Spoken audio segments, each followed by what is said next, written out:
What I've learned in my 12 years in the finance industry can be distilled to this. Wealth isn't built by hacking your way to being a millionaire. It's built by self-control, behavior, and avoiding irreversible mistakes. Brutal financial truth number 1. You are in control of if you will become wealthy and if you will stay wealthy. There was a study done in the UK in 2022 that found 3 major predictors of wealth creation. The study looked at over 90,000 adults and examined whether psychological factors, specifically financial capability, money attitudes, and impulsiveness, explain why some adults accumulate more wealth than others. And I will tell you that personally, that these things are evidenced in every single financially successful person I've ever met and worked with. The study found that financial capability is one of the strongest predictors of wealth. Financial capability can be broken down into budgeting and cash flow management, behavioral decision making, planning capacity or goal setting, and financial product knowledge. Budgeting and cash flow management are the first thing you need to be 100% in control of. So here's how you can predictably build a cash flow plan and actually stick to it. You need to bring in an accountability partner, even if you're good with money, because you can always be better. My favorite method of cash flow management for people who are on a variable income or get stock compensation or bonuses periodically is the percentage-based approach. So instead of tracking every dollar, you decide in advance where every dollar must go as a percentage of your income. So first, you divide your money into 3 buckets. Bucket 1 is fixed or necessary expenses, things like mortgage or rent, utilities, groceries, insurance, and gas. And these are basically just the cost of running your life. Bucket 2 is discretionary spending, so eating out, entertainment, shopping, and travel. Bucket 3 is savings and investing. So this bucket actually comes first. You start by deciding how much of your income you want to invest every year as a percentage. This is the principle of paying yourself first. You don't save what's left over, you spend what's left over. So for example, if your goal is to invest 30% of your net income and you know that 50% goes towards necessary expenses, that leaves 20% for discretionary spending. The easiest way to run this system is with a simple calculator or spreadsheet. So plug in your take-home pay and it automatically tells you how much money belongs in each bucket. My advice is to create a different account for each bucket. Every time you get paid, you move money into these accounts immediately. So savings and investments first, necessary expenses next, discretionary last. And here's the key behavioral advantage. If your discretionary account is getting close to 0, that's your signal to pull back, not because you feel guilty, but because the system is telling you to stop ordering Uber Eats for a few days. If you want to get really deep into this, there's a good book called Profit First by Mike Michalowicz. And this next part of financial capability is good financial behavior. So Ray Dalio says that people are biased by their own emotions and ego, which stands in the way of rational decision making. We have to recognize that we all have blind spots cognitively and emotionally when it comes to investing, and most of us are not even aware of them. Fixing this will prove to help you make better financial decisions, and according to the study, be a powerful key driver of wealth. So first, we need to identify our emotional and cognitive biases so we can go into every financial decision rationally with our eyes wide open. People who are not good with money will not even admit to having these biases. One of the most common cognitive biases is recency bias, where we look at recent activity and weigh it more heavily than past or older activity. Look at the US stock market and we wonder why anyone would ever diversify their investments outside of the US because the S&P 500 has done so well since 2009. Meanwhile, we gloss over the fact that from 2000 to 2009, the S&P 500 gave us the lost decade and actually lost money. A common emotional bias is something called herding, where people will make the decisions that others make, like family or friends, simply because they made that decision, without evaluating for themselves or even independently looking at the evidence behind that decision. I was reviewing a life insurance policy for a couple. They were a new family, like young family, new business, and they were sold something called a split dollar universal life insurance policy. So this is one of the most complicated life insurance policies you can own. Basically, it's where the corporation owns the death benefit and the individual owns the cash value, but it will create all sorts of problems aside from the fact that it was ridiculously expensive for someone who had just started a business and was pre-revenue. So this was by all accounts a bad financial decision they made. However, they made it because it was what their friends did. This is something that is entirely avoidable. While you can treat referrals to financial professionals highly, don't automatically transfer your trust. Pay for a second opinion if they do not produce evidence behind what they're claiming. So you can combat these blind spots in a few ways. One is you've got to identify them, and there are plenty of online quizzes that you can take to help identify them. But the next and biggest thing you can do is use a systematic values-based approach to financial decisions. If you have a set framework of principles you can filter your financial decisions through, this will weed out 99% of biases. Ray Dalio is arguably the second or third most impactful investor of the 20th century, and I'm going to give you 6 questions you can ask yourself based on this book, Ray Dalio's Principles, that'll help you weed out cognitive and emotional biases from your financial decision making. The first question is, what problem am I trying to solve? You have to be crystal clear about what you are trying to achieve. Will making this decision help you solve a problem? Or are you basically looking through mud to make this decision and just hoping it will work out? The second question is, what are the possible outcomes and their probabilities? The principle here is that the future is a probability distribution. If you are going to make this decision, what would history tell you is the probable outcome? The third is, how does this decision perform across different environments? What if you want to pay off your mortgage, but interest rates go down? Is that still the best decision? What if inflation is higher and you choose to invest in GICs, which barely outperform inflation? In fact, they don't after taxes. Is this still the best decision with your money? Your money moves should be made with multiple different economic factors in mind. The fourth question is, where could I be wrong and how would I know if I was? You have to know what mistakes you are prone to making, and by knowing that, you can make on average better decisions.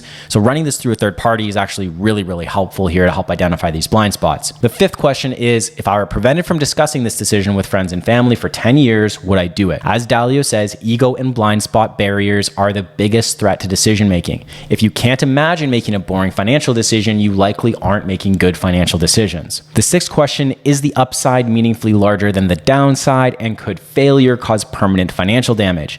Taking risk is necessary, but don't risk what you have and need for what you don't have and don't need.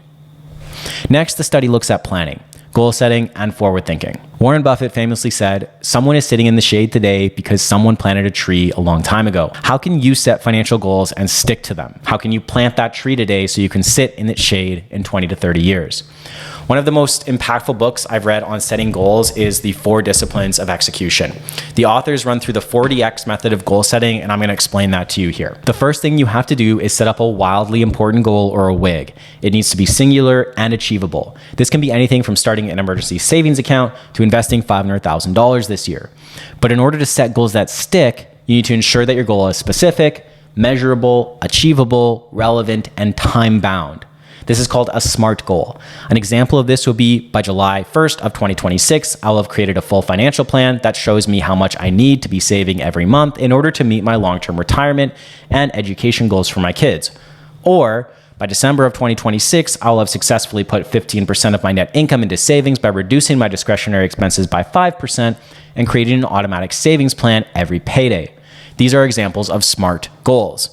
This would not be considered a SMART goal. I'm going to start investing seriously over the next few years. Or I want to save money every month. That goal has absolutely no chance of being successful. Next, ensure that goal gets funded before everything else. In other words, like pay yourself first. So remember from the cash flow plan, well, this is where you align your cash flow priorities with your wildly important goal. Whatever that goal is, whether it's paying off debt, saving for retirement, or something else, allocate money to that first. Next, in order to ensure that goal is accomplished, you need to create a scoreboard. Many people lose out on accomplishing their wildly important goals because they run out of steam. It's fun initially, but the motivation runs out, and so does your money. Creating a visible scoreboard is something that is absolutely necessary. I've seen people pay off $10,000 of debt in 6 months by making a paper ring snake. And each time they pay off $1,000, they cut one of the rings off the snake shorter. I've known people who had savings meters and they would color in each time they saved more money. And this is the fun part. Make it visual, make it obvious to tell if you are being successful or not. You also need to focus on creating systems that influence the wildly important goal or influence the outcome. James Clear, the author of Atomic Habits, writes, "You do not rise to the level of your goals, you fall to the level of your systems." When people set financial goals, they usually focus on the outcome. Things like, I want to save 15% of my income, or I want to save $200,000. Those are important goals, but they're what the 40X framework calls lag measures. They tell you whether you've won or lost, but only after the game is already over. You can't directly control outcomes. You can only control behavior. Lead measures are different. Lead measures are the small, repeatable actions that actually cause the outcome to happen. They're predictive of success and they're fully within your control. If you consistently hit your lead measures, the result stops being a hope and starts becoming inevitable. So let's say your wildly important financial goal is to save and invest 15% of your net income by July 1st. That's the lag measure. The mistake most people make is they stare at that number and hope they somehow get there.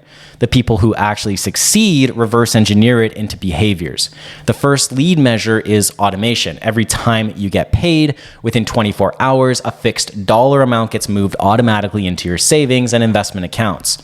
Not what's left over, not when you remember, immediately.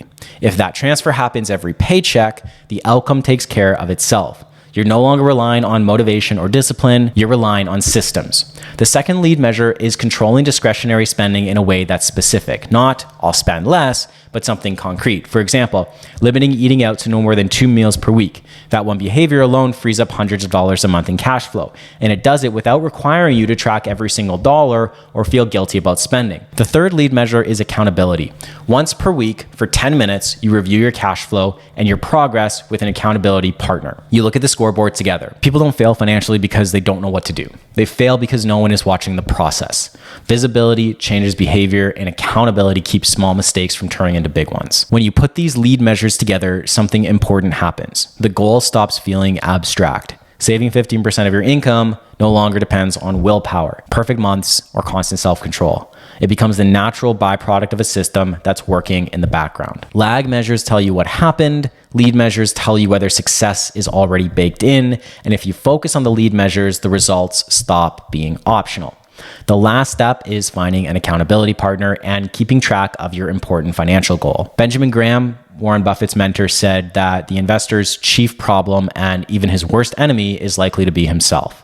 Whether you make $500,000 a year or $100,000 a year, it doesn't matter your income. Have an accountability partner, someone who will call you out on your BS and help you avoid biases and hold you to account on your goals. You're going to share everything we just talked about: the spreadsheet, the goals, what you struggle with, and how it would feel to get financially organized. Then you are going to enlist them in helping you achieve your goals. This can be a spouse, but it will work better if it's someone outside of your immediate family. That way you will feel a bigger sense of obligation to actually meet your goals. You have to get uncomfortable here. Set up a minimum of monthly meetings with your accountability partner. Could be weekly. I prefer weekly.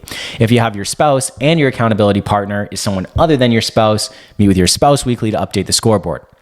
Okay, so now you've figured out your cash flow. You've set goals, you have created a scoreboard, you've added lead measures, you've chosen an accountability partner. If you can master these things, you are well on your way to actually becoming wealthy. The final predictor in the study was how you view money. Do you view it as a means to attain power, status, or financial security? The study found that if you view money as financial security, then you're actually likelier to be wealthier than those who view it as a means to attain power or status. People who view wealth as a tool to protect their future are actually more likely to do things like build up emergency funds, diversify their holdings, save for retirement, buy insurance, and think rationally in terms of risk and reward. They also delay gratification and use systems to automate their wealth creation instead of relying on willpower. I have never met anyone who does what I just mentioned and isn't wealthy. Brutal financial truth number 2. Addiction is a wealth killer. Charlie Munger said this about addiction: I have yet to meet anyone in over 6 decades of life whose life was made worse by fear and avoidance of such a deceptive pathway to destruction. Munger calls addiction a deceptive pathway to destruction. Impulsivity and the lack of control of the substances you consume or the habits you participate in during your day has been proven by multiple studies to lead to financial mismanagement. So if you don't develop the skills to delay gratification, that will show up in your spending and it'll lead you down a path of favoring immediate rewards over long-term gratification. We might think of the obvious addictions here, like gambling, drugs, and alcohol. But what we don't think about all the time are behavioral addictions. Think sex addictions, stock market day trading addictions, social media addictions, shopping addictions, video game addictions. All of these lead to higher levels of financial instability. So what do you do in your free time? Is it spending time with your family? Are you bettering yourself? Are you upskilling yourself? Or is it spent chasing dopamine hits? Don't play with this stuff. The studies go on to show that substance addictions like smoking cost people thousands of dollars per year. So we often complain about the cost of living, but what are we doing to better ourselves during this time? Yeah, this is a harsh truth, but if you can't control what you do when impulsive desires hit, you are essentially creating the perfect storm for financial trouble. The people I've worked with who have over $1 million invested with me and are under 50, they are dialed in. They do not waste time or money on things that do not go toward the betterment of their life or their family's life. They'll spend thousands on health and wellness, but do their best to not entertain the short-term harmful dopamine heavy hits that addictive behaviors and activities will give them. On a podcast with Ryan Sav and Andrew Huberman, they say this about addiction. To overcome any addiction, you must understand that addiction is the solution, not the problem. It's a solution that becomes problematic. The key is to ask what it's a solution to. That answer can come during or after the person quits the addiction, but it's critical to address. As a financial planner, I cannot make guarantees about the stock market, but I can make this guarantee. If you give up harmful addictions that are stealing time and corrupting your brain's reward pathways, you will live a fuller, happier life and make better financial decisions. Brutal financial truth number 3, complexity is a smokescreen. It's really fun to talk about how well your private equity allocation did and how you feel smart when you talk about your structured notes, private real estate, and covered call portfolios. But the truth is that the higher the complexity, the higher the likelihood you are getting screwed over financially. Don't mistake complex products for better products. Hidden behind the structured notes or private equity is opaque reporting requirements, layers of hidden fees, high commissions paid to bankers, and with covered calls, the loss of upside potential. In the academic paper, Shrouded Attributes, Consumer Myopia, and Information Suppression in Competitive Markets, the authors introduced the idea that complexity is used by firms to shroud certain aspects of financial products to exploit uninformed consumers. In another paper that came out in 2009 titled Strategic Price Complexity in Retail Financial Markets, the author discovers that higher complexity leads to higher prices and lower consumer welfare.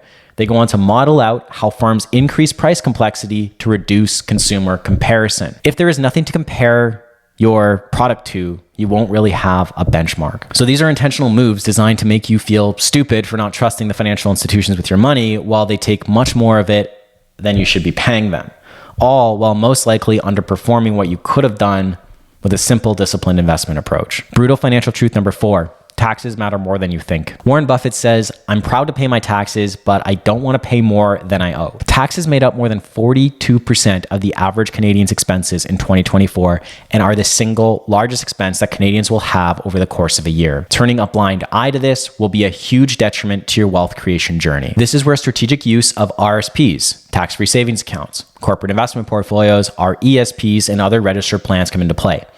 While choosing the underlying investment for each of these plans is crucial, understanding how to utilize them correctly is even more important. I'm going to walk you through the most commonly used strategies for you to pay less tax right now. For business owners, getting your corporate structure right is crucial. You can sell up to $1.25 million of the share of your business tax-free if the shares qualify as eligible. In order to be eligible, there are certain income and asset tests you need to meet. You need to understand this test because failing to do so will cause you to pay an extra $400,000 in taxes. The government absolutely does not care and will happily capitalize on your ignorance. You can also set up a trust to multiply your capital gains exemptions to your family, meaning instead of you claiming the capital gains exemptions only, your kids and spouse can claim it as well, potentially saving you millions of dollars in taxes. This is a complex setup and needs lawyers and accountants to do it properly, but it is absolutely crucial. Also, for business owners, keeping money inside of your business and investing it there versus paying yourself extra to invest in an RSP will cost you more money in taxes. The corporation gets taxed on its investment income every year. The RSP does not. Both are fully taxable when withdrawn. So you are better off having your dollars compound in an RSP without taxes affecting its growth every year. Now, if you're employed and earn T4 income, you can also file Form T1213, which allows your employer to deduct less taxes off every paycheck each month, so you can keep more of your money in the year instead of having a tax refund. Also, max out your TFSAs where you can, but don't use it as a savings account. Many people don't understand that a TFSA is a compounding engine because the growth is completely tax-free. If you use it to shelter money that's invested in a savings account earning 1% interest, that is an absolute waste of allocation. Use it to shelter high-growth equity and dividend-paying investments. Next is that you should max out your RSPs when you can, but be selective in the years where you claim the deduction. You don't need to claim the deduction in the year you contribute. You can carry forward to a year where you are earning higher income, and the deduction will have a more meaningful impact because of our progressive tax rates. But in the meantime, you can get tax-deferred investment growth. This is crucial, especially for those who have maxed out their TFSAs. Next is the strategic use of RESPs. So most people don't view RESPs as a savings tool, but in reality, it's a way to split income with your kids. So if your TFSA is maxed out, you can invest in an RESP, have the grants and growth taxable to your child, who, if they're in school full-time when they withdraw, will likely be under the minimum exempt amount for income tax purposes and won't pay a dime of tax on the withdrawal. So in effect, you've received free grants from the government and the investment growth is non-taxable because it's allocated to your child, and they likely won't make enough total income to pay taxes on it. Next is expense allocation.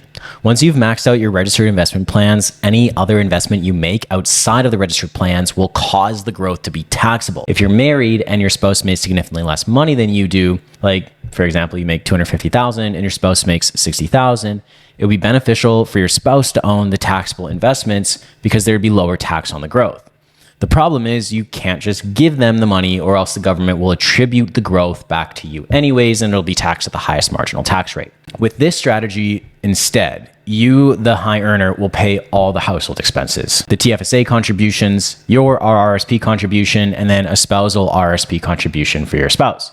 Your spouse then uses 100% of their after-tax income to invest in non-registered accounts.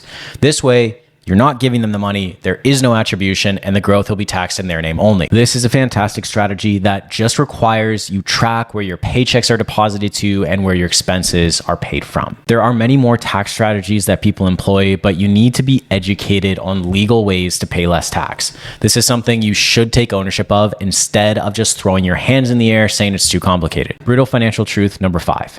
You might trust the banks, but they are exploiting that trust. I remember my first experience with a bank was when I was 18. I had a business idea and I didn't have any money to invest. So I went to the bank and I asked them what I should do. They gave me a credit card and told me to use that. So 6 months later, I was stressed about having a $1,000 balance on my credit card. When I went back to the bank to ask the financial advisor who sold me the credit card if there was any solutions, because I was super stressed about having a $1,000 balance on my credit card, the financial advisor laughed at me. And right then and there, I realized I was the stupid one. I was stupid because I thought that the bank would actually help me get ahead financially. Instead, I realized the financial advisor had hit his product quota and that's all they cared about. That was the beginning of my finance career. After that, I joined a credit union and decided I wanted to learn the system. I refused to work for a bank just because of my experience, but now having been in that system and having worked at one of the largest public mutual fund companies in the country, the analogy below is perfect, and it's now what I use to describe how big financial institutions and banks actually view their clients. So picture this. Imagine you join a gym never having worked out before. The membership fee is quite high, but you're told it reflects the quality of the gym's amenities and equipment. What you're not informed of, however, is that this high fee includes personalized training sessions as part of the package. While charging for these services, the gym keeps this private from you. They also neglect to tell you that there are options that are much cheaper that don't include personal training. You assume that the high cost is just the standard fee for using the gym's facilities, not realizing you're entitled to personalized guidance and advice, but you're never actually receiving. And this is exactly how banks pull the wool over their clients' eyes. If you own mutual funds, do me a favor. Check your recent account statement and find the fund code. It'll be in this format, ABC1234. Next, Google your fund code like this, ABC1234 Fund Facts. Look at the series and MER. So you pay for two things when you own most mutual funds.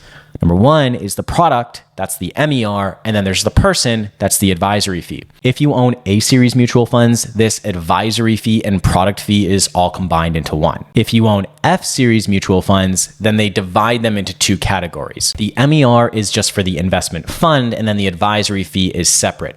If the MER is over 0.75%, then you're actually getting overcharged for the product. Most people who invest at the bank branch do get the A-series mutual fund, which combines the product fee and the advisory fee. You can find this fee at the top of your fund facts. What most people don't understand is that that person or advisory fee should be going to pay for the following planning services: quarterly check-ins, cash flow management, retirement planning, advice about lowering your tax bill, investment research, behavioral coaching, insurance planning, and debt repayment plans. Think about it.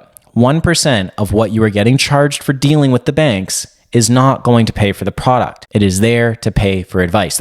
If you invest $400,000, that's $8,000 you are paying every year.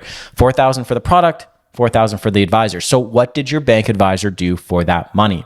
If they didn't do all the above checklist, you are getting ripped off, not only on the product, if you're getting charged 0.75% or higher, but also on the person. The banks are the big name gym that charges for personal training, never tells you you're entitled to it, then gaslights you into thinking that they are the only ones you can trust to get good results with. The difference in this analogy is that most gyms have staff that are capable of offering personal training. And most banks, their staff cannot offer financial planning. So you're paying for a service that most of the time you're not even able to receive. Brutal financial truth number 6. Bad financial decisions compound faster than good ones. There will be a point in time where you can afford to make a bad financial decision. It's a learning experience. But often I've seen people irrationally justify bad decisions with money they cannot afford to lose. This can be spending decisions, speculative investing decisions, leveraging decisions, or pretty much anything else. Many people make bad decisions because they become overconfident in their own abilities as financial managers. They make a single successful bet in the stock market and now they think they're Warren Buffett. There was a guy in BC who did this. He was a carpenter. He turned $88,000 into $415 million through options trading, never cashed it in, and lost everything. The truth is that you can afford to make mistakes when you're 25 with 15,000, but when you're 40 with 500,000, the same mistake could cost you $100,000 or more. The other side of this is that when you make one bad decision, like buying a car you really can't afford or leveraging into the stock market right before a correction, it tends to cause us to justify our decision and avoid making the next right decision. I've seen this happen way too many times. So I had a prospective client who wanted to get out of the market when Trump got elected the first time because he was going to wreck the economy. He pulled out, missed out on all that growth, then invested in January of 2020 because he had extreme fear of missing out. Like he just missed a bunch of great years.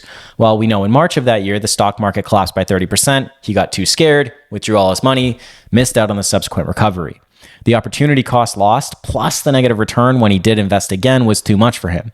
That's years of retirement savings lost. Another time there was a guy that wanted to divest from the market because he thought a major correction was coming in 2022. The problem was that he had $4 million in deferred capital gains. That means he would owe $1 million in taxes by cashing it in.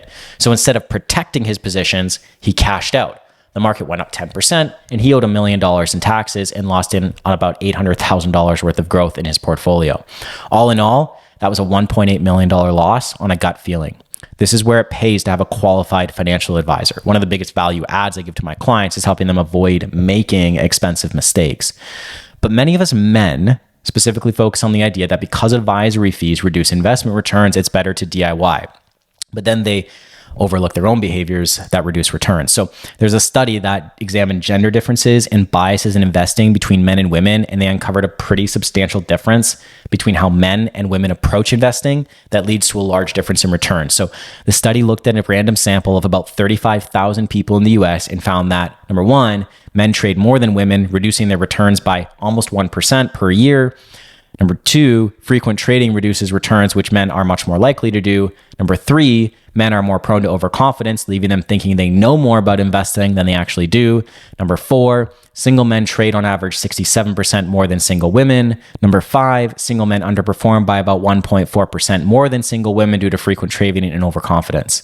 So as men, we are more likely to overlook cognitive biases in our investment activities, and we will end up paying for it in lost returns. Stop thinking it's about not paying someone for advice. Sometimes it's about a pragmatic and skeptical approach of our own abilities and then seeking advice to help combat that. Brutal financial truth number 7. If the way you earn money, your human capital, and the way you invest your money, which is your investment capital, are tied to the same industry and outcome, you're not truly diversified. In 2013, oil was at $110 US a barrel. Cleanup crews, tradespeople, general laborers, and petroleum engineers, everyone was getting paid six figures, many of them right out of school.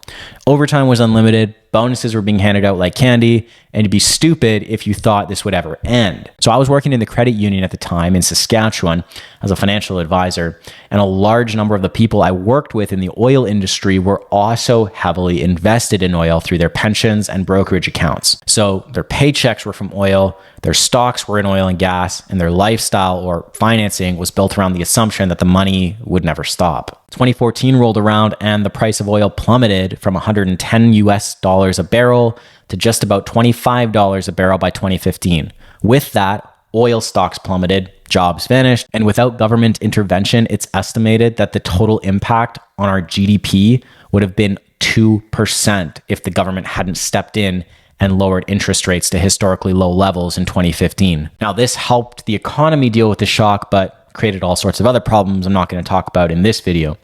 Immediately, I received frantic calls about clients asking about selling their $100,000 trucks and vacation properties to pay off their loans. People went from having mid six-figure stock portfolios in their 30s to having their jobs and incomes wiped out in less than a year. Whether you work in technology, retail, engineering, AI, or any other field, don't be fooled into thinking this can't happen to you. It absolutely can. No industry is immune from this. In his book, Are You a Stock or a Bond?, Professor Moshe Milevsky talks about diversifying your investment risk away from your human capital. You can do this by identifying whether or not your occupation behaves as a stock or as a bond would. So, are you a tenured PhD professor? You have a high level of job security and steady income. So your human capital operates as a bond portfolio. That means you can afford to take extra risk in your investment capital. Are you a business owner or executive in an industry with high turnover? That means your career acts more like a stock portfolio with high upside potential, but high volatility.